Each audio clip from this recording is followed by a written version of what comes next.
For the repair of the Varel infrared receiver and sender, the following procedures were necessary: replacement of various electronic components and general cleanup of the units.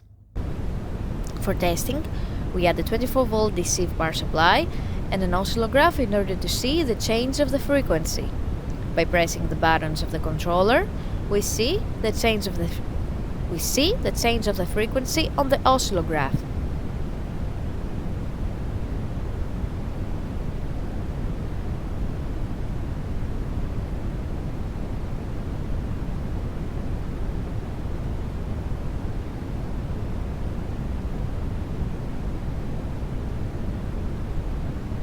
No further testing is possible due to lack of additional units.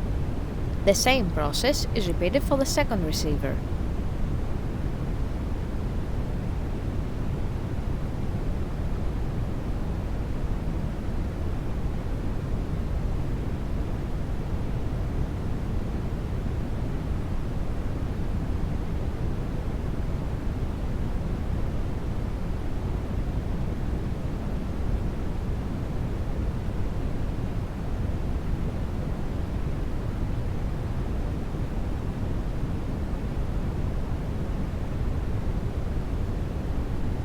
It is now clear that all units are operating successfully and are ready to be delivered to the customer.